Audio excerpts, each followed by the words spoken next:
Welcome to another What's Current podcast from NAPIT, and today I'm joined by the lovely people at SPARKS at SNG's head offices. Welcome Zoe, welcome Rhys. Well, you're welcoming me actually, that's the one way around. I was going to say hi, Steve. Yeah. Thanks for inviting me. So yeah, today we're going to be looking at all things SPARKS and talking about different aspects of the Learner of the Year event that's been ongoing, just finished the heats. So, but to start with, give us a little bit of background, perhaps about the organisation, SNG, the SPARKS event. Who wants to go first on that one? So we go first. Well, thank you, Rhys. You're welcome. Basically, SNG stands for Supporting the Next Generation. We are a publishing and events business that's been running for 18 years.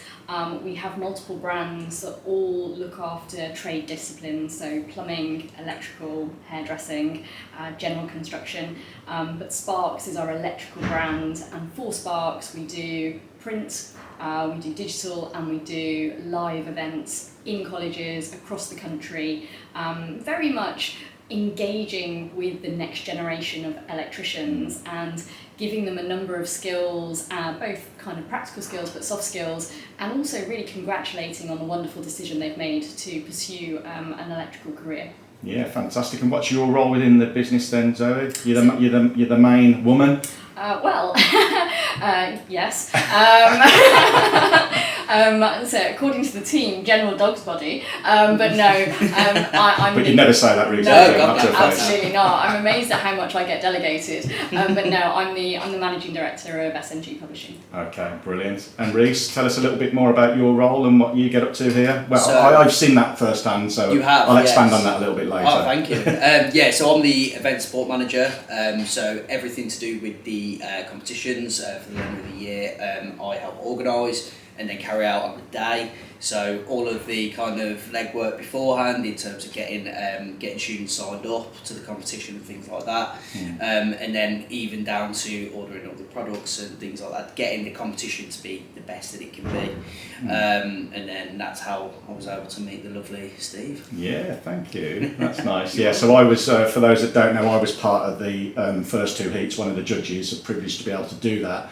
And I just, coming back to you, Rhys, what I spotted is that literally, especially the second one we did, the Wales one, it was full on, wasn't it? Everyone was getting things done, just mucking in together. It felt like a real team ethos, and literally 1 minute you were delivering stuff, driving a van, then you was screwing things to a wall, then you were in with us. It was rock and roll, wasn't Absolutely. it? But such good fun as well at the same time. That's the way it is, and I think that's the biggest thing. We obviously want to create a platform where learners can come in and do the best possible work they can do in the competition, but as a whole we want to have fun. We want to make it a good environment where people can come and feel like they can have a really good time, as well as obviously keeping that competition edge of you're here to compete, and the benefits you get from that you see in the long run. But I think as a whole, as a team ethos, we just want to be there to be able to say, let's have some fun with this. And yeah, I think it's the way we've always been, really, hasn't it? It's very much about enjoying the journey, and really specific to Rhys. We've said about SNG being about supporting the next generation. Well, Rhys actually joined SNG as our placement student 3 years ago. Wow. So he did his 1 year full industry placement with us from university. He worked for us part-time during his final year, and then joined us as a graduate. And again, we want to practice what we preach here. We are basically saying to the industry, look at the benefit the next generation can have on your business, and Rhys is a testament to that. And I have multiple of the placement students that we've had over the year in the business, and it adds so much value. So we really do like to kind of role model what we're doing to say, look, this really does work. Let's move away from sometimes the bad reputation that the younger generations are getting, because 40% of my business, they are under 25, and they are so valuable. They are so valuable, it is unbelievable. Yeah, I saw that, Zoe, perfectly at the first two events, like the ethos of the guys and girls you've got working for you. They just do it with fun, but they just get it. The work that goes in behind the scenes of the actual event, is like I say, sometimes you are that graceful swan, but underneath the legs are kicking, but everyone's working so hard to achieve, the best ultimately for the learners at the end of the day. So it really does come across. So credit to you and the people you've got in your organisation. So Sparks, learner of the event, has been running for how long, the Sparks one? Since 2009. 2000, oh wow, a long time then. Yeah. And what sort of, tell people, our listeners, a little bit about the format of that, what does that look like? So in terms of how the Learner of the Year kind of starts from the very beginning, so our kind of planning period is obviously in the summer, but when we actually really kick it off is the applications open in September every single year. So for the first 3 months of the year, from September, October, November, that's the period where we are recruiting. We are trying to get we call lecturers up from different colleges. We ask them if they want to enter the competition. They want to enter students into the competition. And that's where our relationships over the years has built. As Zoe alluded to, we started back in 2009. So the relationships that we have with these lecturers have been built over a long period of time. These are colleges that we've been to multiple colleges down the country, so we're on first name basis with a lot of these lecturers. So that's nice as well, that relationship as well. Absolutely, and I think that's one of the biggest parts of our business is the relatability of being able to just have a conversation with these lecturers. Like, we call them up to have a chat because that's what our business is like. We want them to be involved with Sparks because we want to be able to help them and in turn help their learners as much as possible. So I think that's kind of the summary of that side of that process. The build up to it, really. Yeah, absolutely. You have all the digital stuff that obviously goes out, the build up for the competitions where we announce sponsors and things like that. So naturally this year we had a big take up in sponsors, didn't we? So obviously along with yourself supporting, we had our headline Schneider Electric. We had Electric Centre, Milwaukee, Ideal Industries, the IET, ACO, Luceco, Prismian, Fix Radio and Snickers. So it's a competition that is backed up by all these sponsors because we want to make sure that it's up to standard. We want to make sure that the learners are coming to compete but to learn something. Yeah. And the biggest part of that is come and have a go. When we call these lecturers, we call them to say, give them that experience more than anything. It's not about winning sometimes, it's about giving them the opportunity to showcase what their skill set is, showcase what they can do. Yeah. And then kind of going forward, in my role, it's specifically more the organisation of the actual test. So obviously I'll come out to you guys.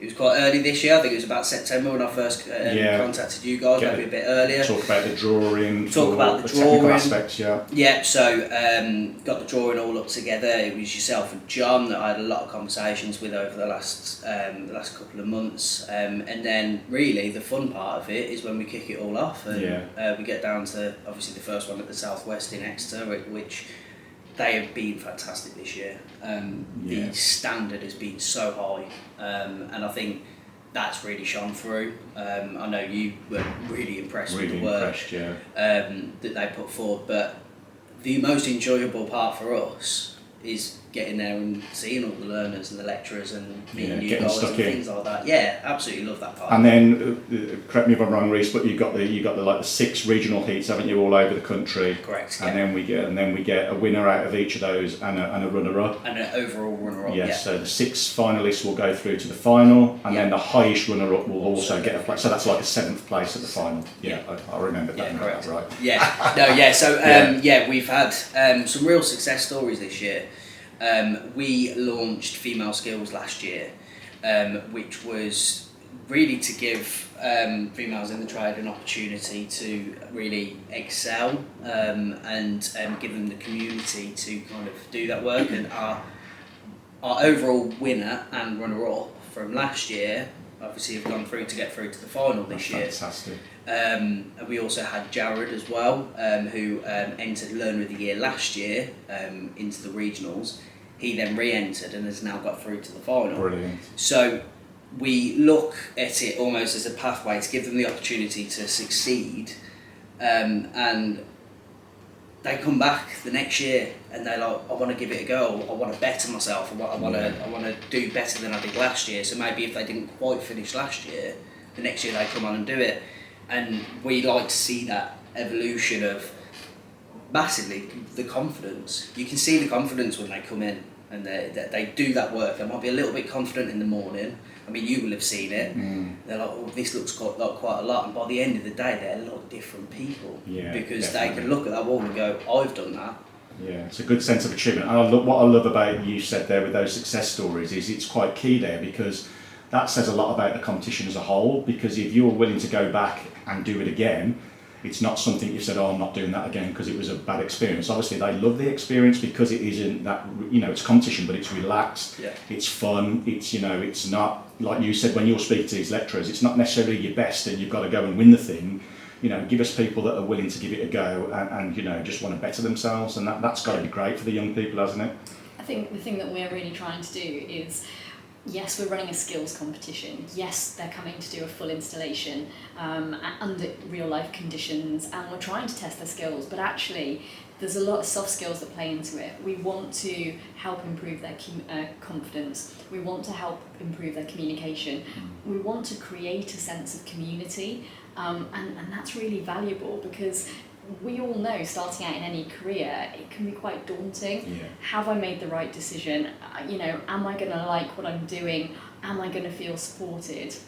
And that's very much what we try to do with the competition, to say, look, we've got people that we can introduce you to from the brands, from SPARKS, from NAPIT, and it's not Schneider, NAPIT, SPARKS, it's Zoe, Rhys, Steve, Amy, however we want to do it, and you make it real, you make it authentic, and just give them a very enjoyable experience that adds so much on so many different levels. Yeah. Circling back to what Rhys just said as well about our conversations with the lecturers, the female skills competition came out of a conversation with the lecturers. Oh, really? Because we were asking, we're very aware that there's more and more females taking up the courses, but we weren't seeing them in Learner of the Year. Yeah, they weren't coming through. You didn't see it. And we run focus groups. We speak to them regularly. It's like, so what's happening?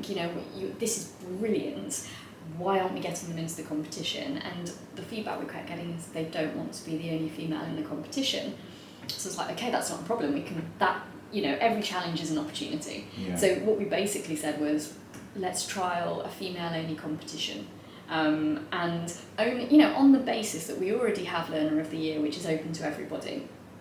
And it was always the goal, and for us, it's to get the best people into the industry, regardless of gender. Yeah. But Makes sense. if they go through female skills, will they leapfrog? Will they then feel comfortable to go into Learner of the Year? And as Rhys has just said, we were hoping that was a 2 to 3 year plan, that the trickle through would happen. The fact that we've got 2 of them into the final for 2024, we're absolutely thrilled. That's fantastic. This is what we wanted. It's worked, hasn't it? It's proof that by putting that female competition on, it's achieved the goal you wanted it to achieve, which is great. And ultimately for the industry, because we've got this massive skills gap on the horizon, so we need to make sure that people feel confident about their career choices, that they enjoy working in the electrical industry, and also that they're very, very aware of all the opportunities that are available to them, whether it be on the tools or wider opportunities from the manufacturers. You yourself, Steve, you've just been telling us, you started off as an apprentice electrician. Where you are now. I know, you don't know where that journey's going to take you, and for me, it was into lecturing and then on to working for an awarding organisation and now for NAPIT. It's just been a cracking journey, but those opportunities are out there, so it's not always, that's just the start of the journey, isn't it? And I think it's really, really good competition for sort of explaining that, and the judges get involved and can have that conversation. We're not there just static to just with a clipboard. We're talking to the learners, and sharing our experiences with them, which was key throughout the whole competition, wasn't it? To make sure that they realise what trade they're going into. You talked a little bit there about the partnerships that are involved, and those massive companies in the electrical world that are some of your headline sponsors and other partners. I mean, that must be really important to you when you're organising this, because to have those people, like you say, at the competition, talking to the learners, that's gold dust really, because they might not experience that until they actually get on the tools. Perhaps not so much with the apprentices, but maybe the full-time learners that are involved. That's good for them, to give them that drive then to go further into industry. 100%. Without the relationships that we have with industry, this competition would not be the competition it is. There's a lot of product that goes into the competition. That's the first part. A lot of product that some of our learners will have never have installed. Yeah. So straight away, it's giving that exposure to products that they can use to make their jobs easier for the rest of their career. But also, as you say, they want to build, all of our key partners want to build a relationship with the next generation from the very start of their career, which is what we facilitate basically.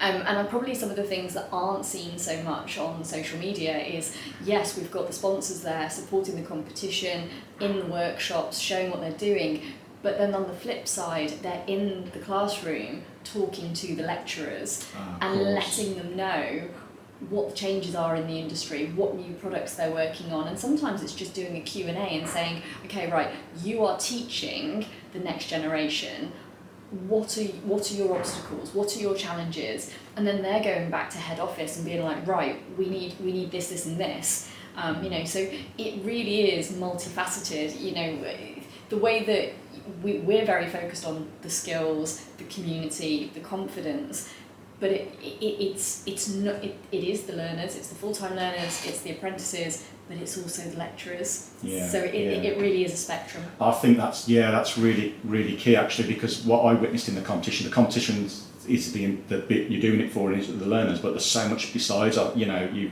reminded me actually, those little Q&As and those tech talks that they're doing with the partners are really valuable for the college, the staff, the lecturers, everyone involved, and then networking between themselves, the partners, because that can only be good for the electrical industry as a whole, can't it? Well, as you know, with the electrical industry, it's constantly moving forward, it's constantly changing, so giving the opportunity for the meet the lecturer side of things from a brand's perspective is you're showing these lecturers what the new products are coming out into the industry, the things that are making life a lot easier, the things that are going to start coming in the next couple of years. They like can start renewables kind of like stuff. renewables, and these are the things that they can start teaching to the next generation of installers. So instead of them coming into the industry and then going, I've never really seen that before, giving them the opportunity to see these things that they might not necessarily get exposure to in the colleges. Yeah, really early on in their careers as well. Yeah, absolutely. And I think you'll know more than us is once you start using a tool at the start of your career, you tend not to change really, true. do you? That is true actually. You'll get your favourite screwdriver or your favourite drill. Exactly that. So giving brands the opportunity to come in and speak to these the next generation, you get tools in their hands and they're like, oh, I'm not going to use anything else or things like that, but just give them the option to be able to say, I really liked installing that, or I really liked using that, and just giving people options, giving people in the industry options to use the best practices going forward. We're creatures of habit. Yeah. You find something you like, it's easy to use, it saves you time, you feel confident with it, you keep using it. And this is probably something that really ties into our audience with regards to renewables and the future energy transition, because we're all very aware of like the average age in the industry, being in the 50s now. So we're undergoing this massive industry change, and the technology is moving so quickly, where again the apprentices and the learners coming through, they were born into a digital age. They were the iPad generation. They are so confident and intuitive. So what business isn't going to want to tap into that resource? You train them correctly and the benefit is going to add to their business. And this is why we really do appeal to the industry to say, come on, have you thought about taking an apprentice? It is going to help your business. As I've just said, there's a big chunk of my business where, they're all under 25. The value they add is unbelievable. Yeah, no, I fully agree with you on that. Yeah, and I think from what I witnessed, especially around those partners coming in and speaking to the learners, like you say, you can't buy that. You are right, or we are creatures of habit. I remember my time on the tools doing that completely. Like I'd always pick that same little bit of kit. But if it's going to make my job easier, that you want that exposure early. Because like you say, if they're not getting that exposure on site, then that's really important to. And the renewables industry is a really, really key one, because like you say, that is so fast moving. You imagine now, if I had my time again, I was an apprentice when I came into the world of all right, I was worked for bigger mechanical electrical companies and also did a bit of house rewiring, but you're coming into an era now of smart homes, solar panels, battery storage systems. It's an exciting time to become an electrician, because we seem to have a new kind of surge, excuse the pun, there's always puns in the electrical industry. It seems to having a new surge of coming through, where you could pick, you could quite easily go off on a tangent and end up as a renewables engineer in your own right without touching general electrics, for want of a better word. So, you know, for these young people, it is a really exciting time. 100%. And you know, what an exciting industry. You know, if technology is your passion, where this industry could take you is massive, absolutely massive. I don't think enough people are aware of the full potential and the full career journey available. No, you're right. And something that struck me, I mean, like I said earlier, I was privileged enough to be a judge for the first 2 heats, and then my colleague John took over for the remaining 4. But what was really good is that I've got to mention it. You lot are such good fun to work with. It's just absolutely bonkers, some of it. But like you said, we were talking earlier. There's a professional side to it, which it has to be. It's still, like you said, Zoe, it's still a skills competition, but you can have fun doing it. And I think that comes across really well. I mean, I had so much fun.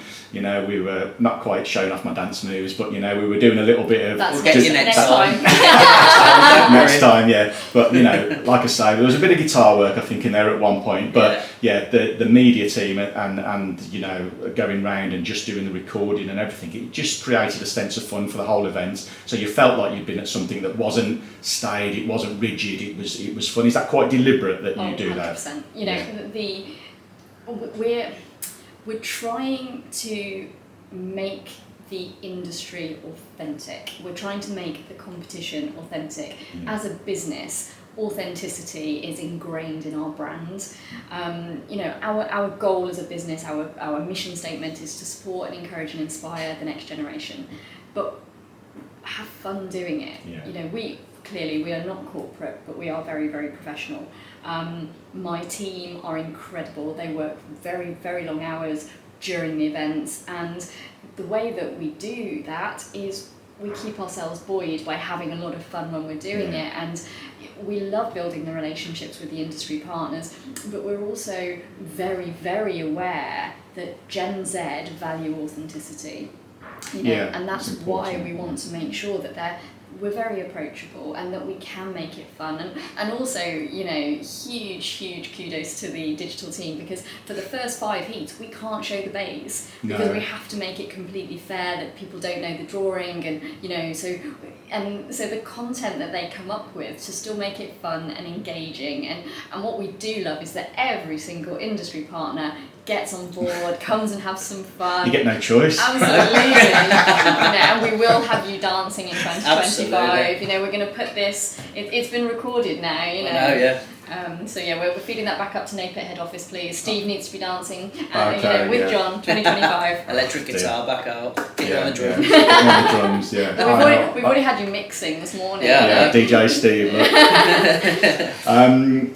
Obviously, again, getting back to those heats, I mean, for me, on the first 2 heats, and I know speaking to John afterwards, the scores we were getting in the competition, the judging was really, really tough.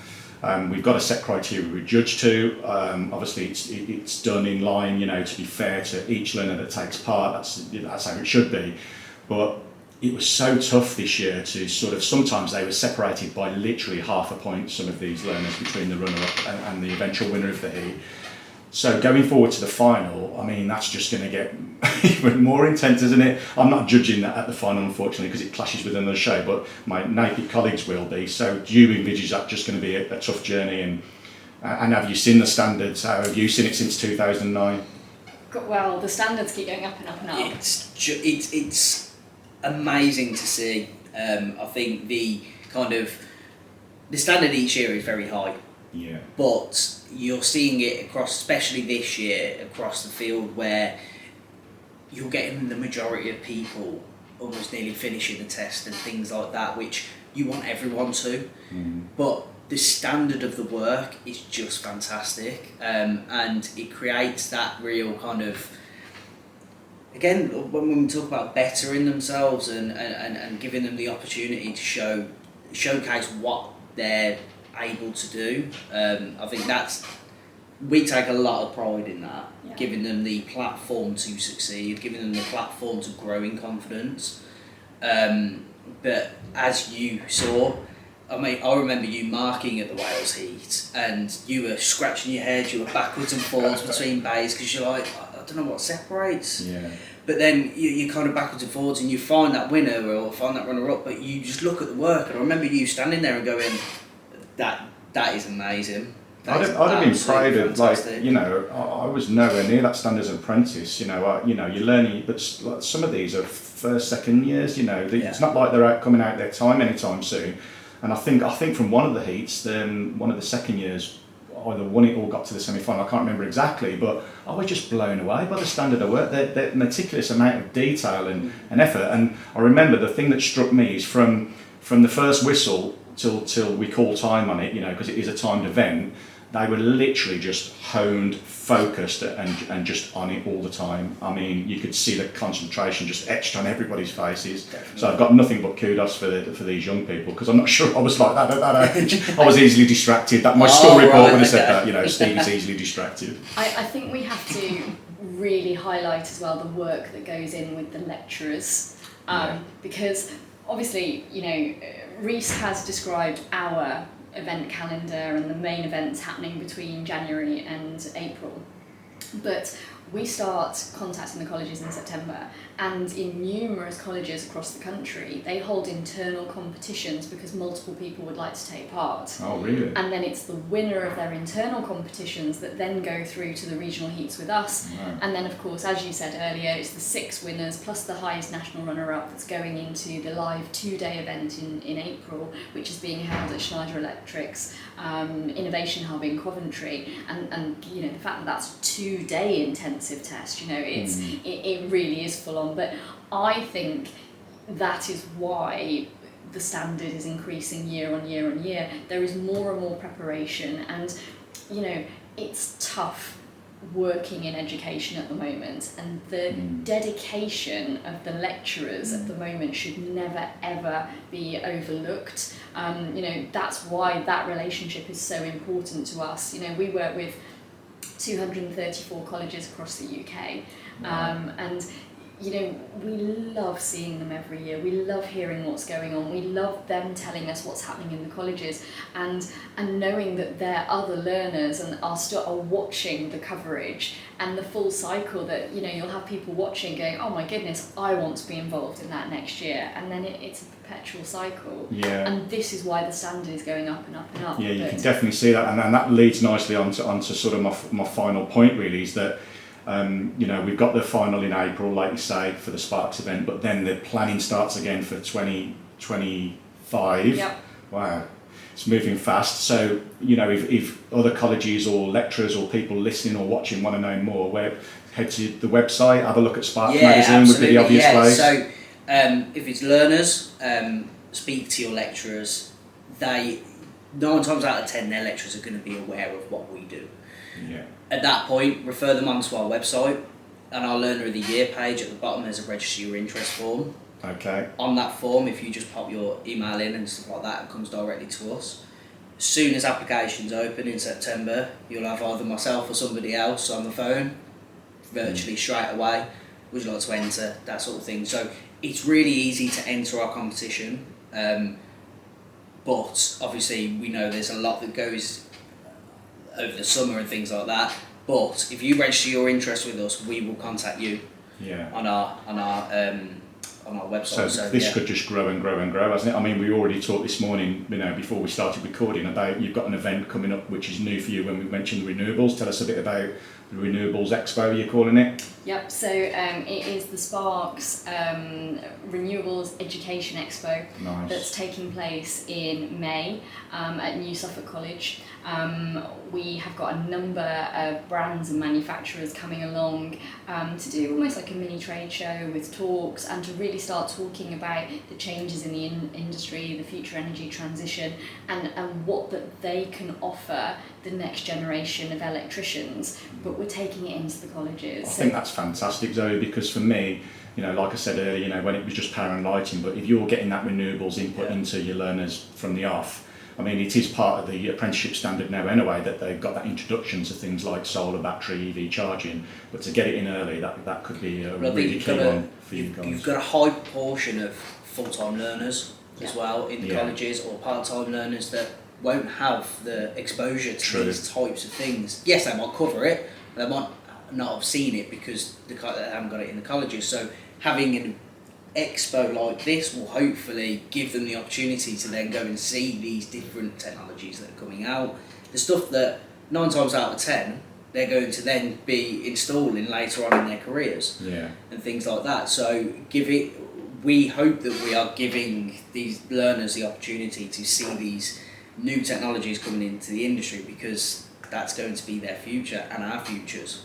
Yeah, exactly. I think what's come across really well today for you as an organisation as Sparks, it's so much more than a competition, isn't it? The competition, like we said, is so important, but it's like what your ethos is, you know, supporting that next generation. You're doing everything, your values just speak that. So it's been a privilege to be part of that. Thanks for talking to us today. It's been real great to come and see you, and I got on the road, you know, I've been up since 5:30, but that's fine.